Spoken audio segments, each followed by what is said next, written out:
What's up, everybody? How are you guys doing? I hope everything is fine wherever you are. This is GRENKE, and as you guys know, today is the rest day in GRENKE Chess Classic, but it's not a rest day for us, since I promised you guys that I would be bringing every game of the day, and today I bring you an extremely interesting fight between Keymer and George Meier in round number 5 of the GRENKE Chess Classic. So fasten your seatbelts, because the endgame is extremely complicated and it's extremely beautiful. So let's start analyzing what happened in the 64 squares, and let's cut the nonsense. So d4 was played by Keymer and e6 by George Meier.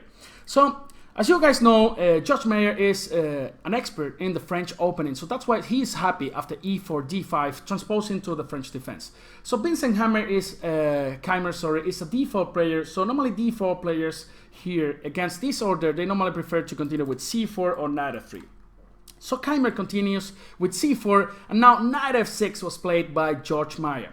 So probably intending after knight c3 to go for the Nimzo Indian, one of the most solid defenses. Keymer goes for knight f3 here, and again, a lot of alternatives here for black. You can play bishop b4, this is the Bogo India, the Queen's Indian after b6, also c5, trying to go for a Benoni, and the move that Meier played in this position, d5, entering in the Queen's Gambit positions. Alright, so knight c3 was played here by Keymer. The other main option is g3, going for the Catalan, but knight c3, of course, one of the most played variations here, and again, a lot of possibilities for black here. So you can go bishop b4, the Ragozin, c5, aiming to go for the Tarrasch or semi-Tarrasch variation.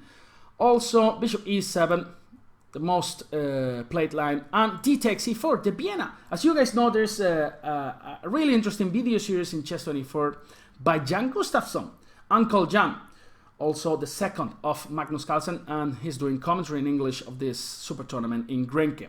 D takes e4. Here the main line goes after e4, and this is what Keymer played in this line.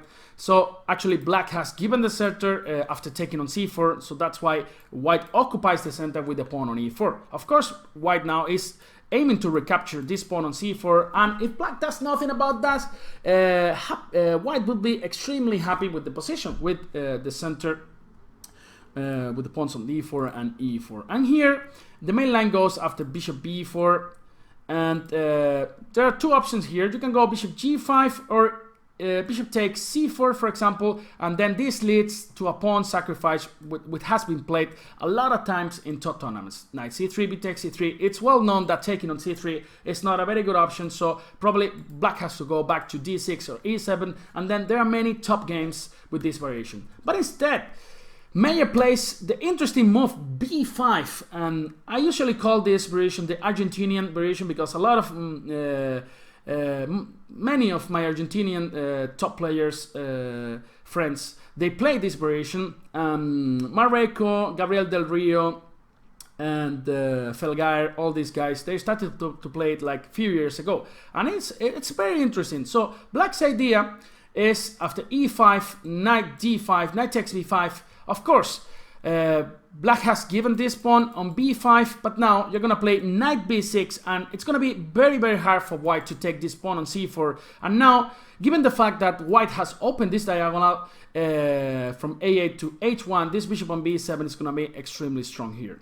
So bishop e2 was played by Keymer, knight c6, putting pressure on d4 by George Meier, and short castle by Keymer. Bishop e7, and here probably the most natural move here is bishop e3 or even knight c3, but Keymer plays a move which is very, very interesting, queen d2. It has been played already like 4 or 5 times in top games, but white's idea, actually this idea is violating all principles from the classics, right? This opening, right? This whole opening. So black has moved this knight like 3 times, this knight is on b5, double pawns here, the queen is going to d2. What are we doing here? Well, basically, white wants to go to f4, and then this queen could join the party on g3, attacking this pawn on g7, right? So that's why this line is so interesting for white.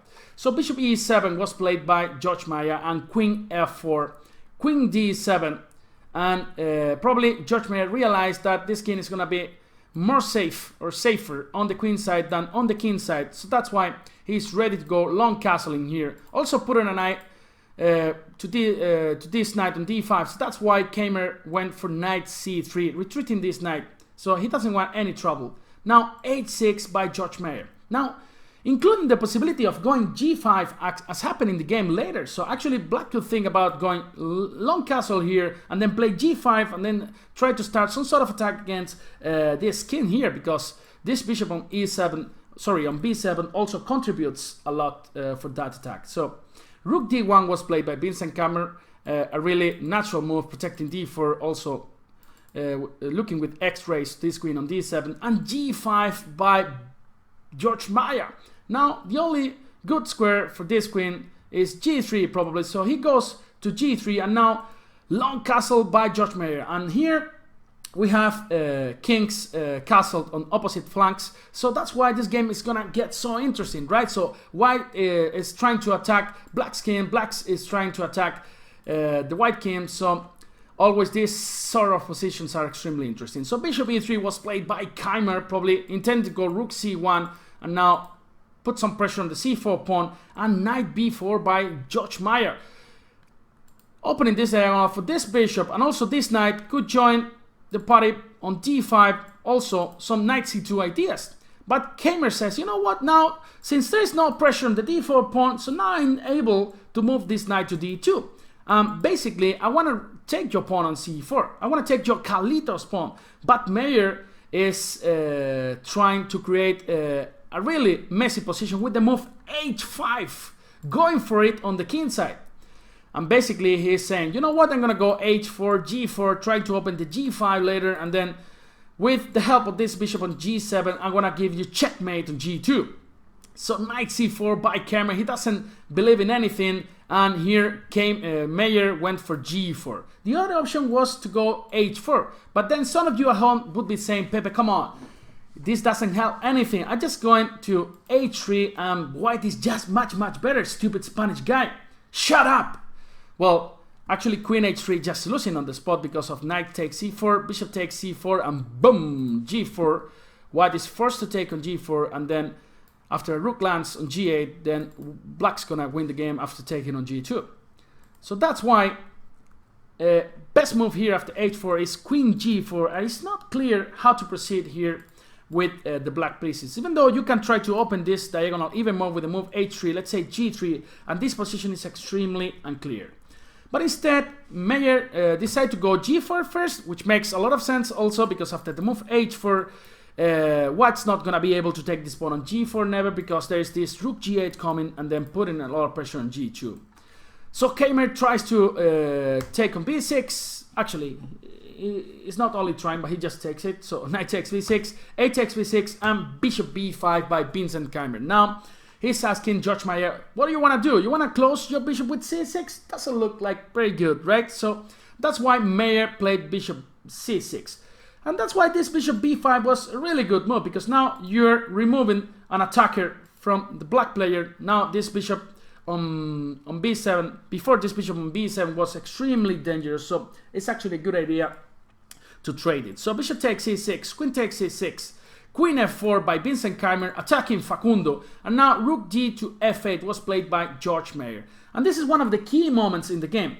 Actually, I was really impressed by this move by Vincent Keymer, because, you know, the most natural move here is, of course, rook a to c1. Now, you want to play some nice discover moves, knight e4 or whatever. But the thing is, after knight d5, knight takes, queen takes e5, there's a nice blockade on this d4 pawn. This bishop is not so active. And even though white's a pawn up, the position is not clear. It's not clear how to proceed attacking the black king. But Keymer, instead of playing rook c1, he went for this incredibly beautiful move, d5, opening lines, sacrificing a pawn. And after knight takes e5, knight takes d5, e takes d5, now it is clear that this bishop is also contributing to the attack, and black's gonna suffer a lot in this position. After queen b7, basically only move, then we reach another really important moment of the game, because now you can see that black can't do anything on the king side, right? And now if Keymer had gone, let's say, something like a4 and b4 and later a5, it's extremely hard to suggest something for black here.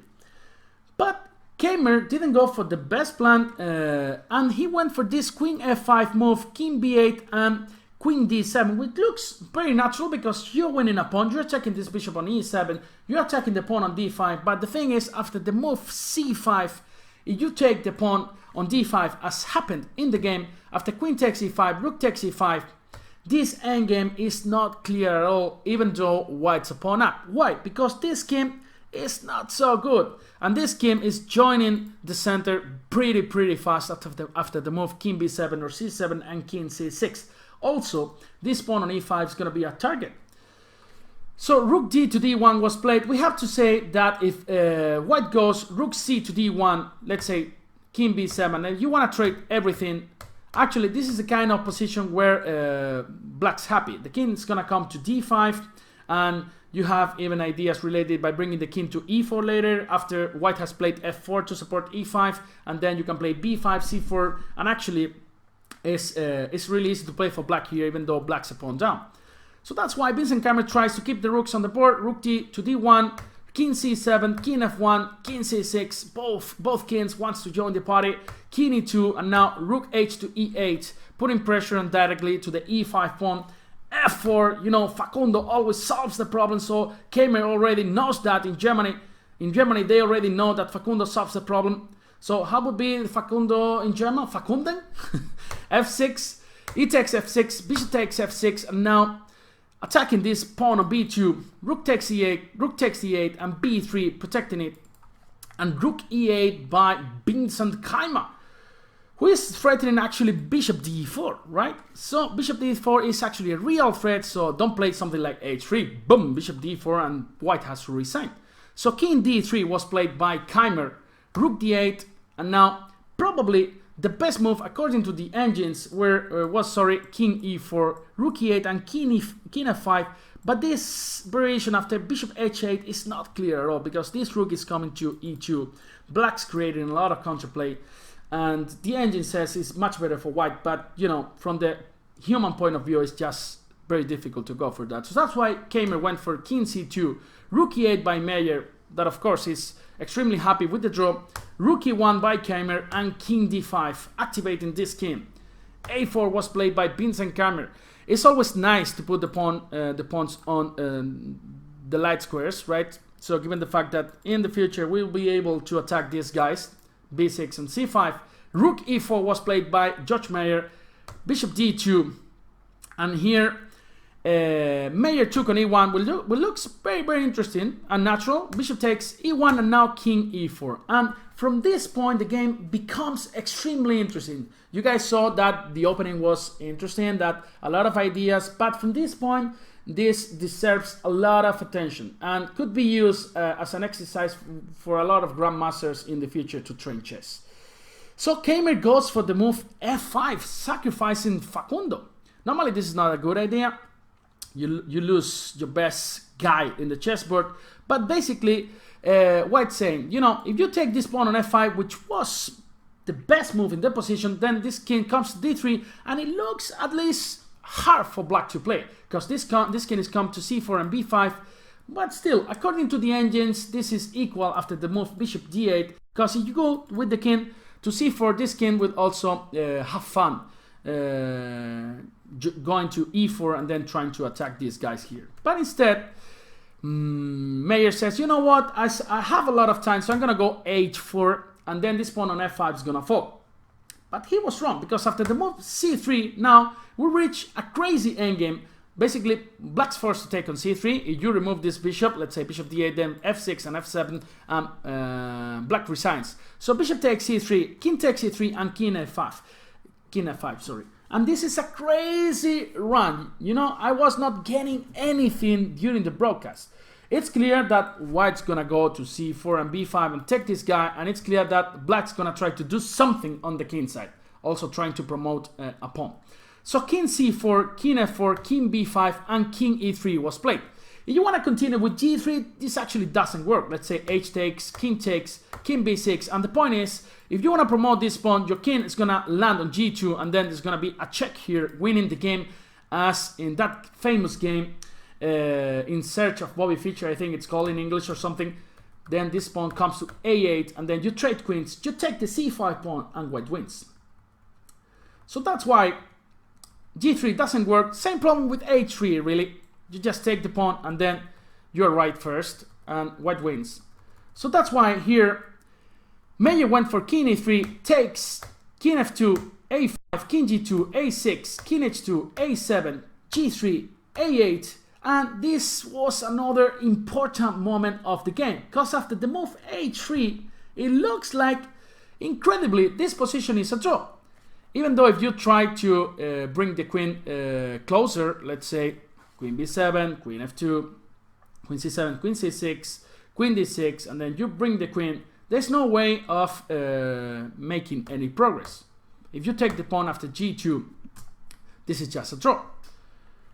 But Meier went for g2 here in this position, and he was probably convinced that this was a draw. But Meier finds a brilliant win from this point. I suggest to you guys, you want to improve your chess, that you think like half an hour about this position, and then you try to find by yourselves the solution. It's not easy at all. It's a lot of fun, and it's good for your chess, trust me. So here, after g2, Meier went queen b8, sorry, Keymer, king h3. We have to say that if you go to h1, then after the move king h8, g1, then white is managing to trade queens, and then finally get this pawn again on c5 and wins.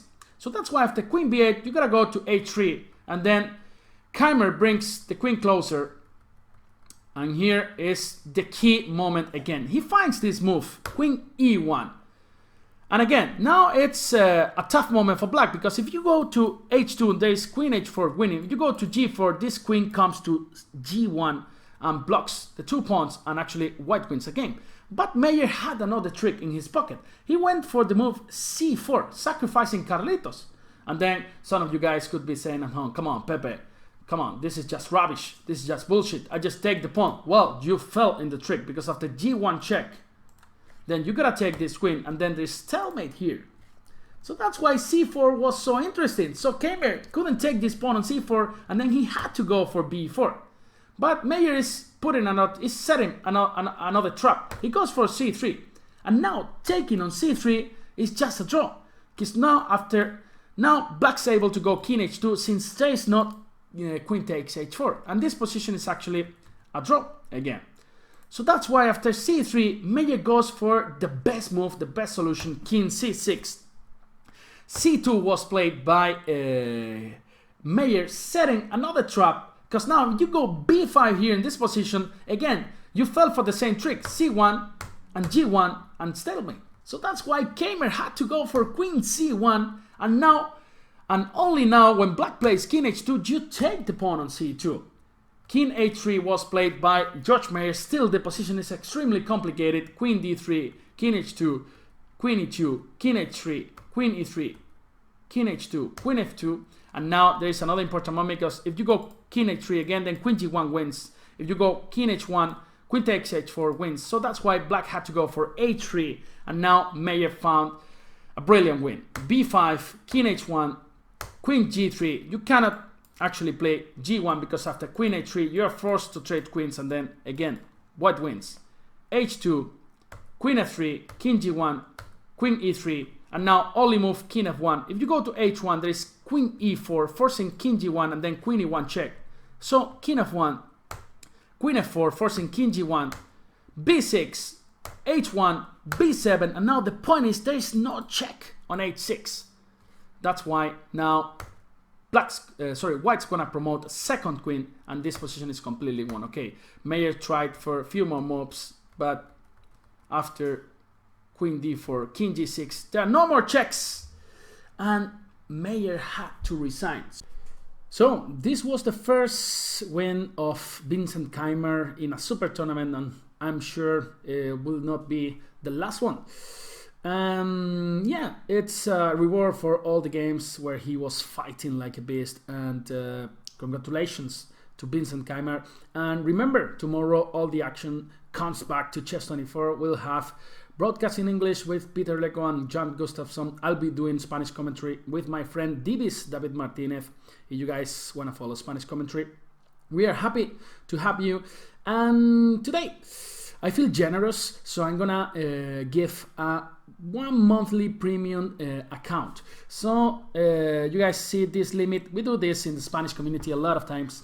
So let's try to solve this mathematical puzzle. If you guys solve this limit, it's pretty easy, right? Guys, people in high school can do this. So if you guys can solve this limit, just let me know in the comments. And for those who finds out the solution, I'll make a raffle to one of you. I'll give 1 monthly premium account. So guys, it's been a pleasure, and see you in the next video. Have a nice evening with all your family members, and see you tomorrow. Bye bye.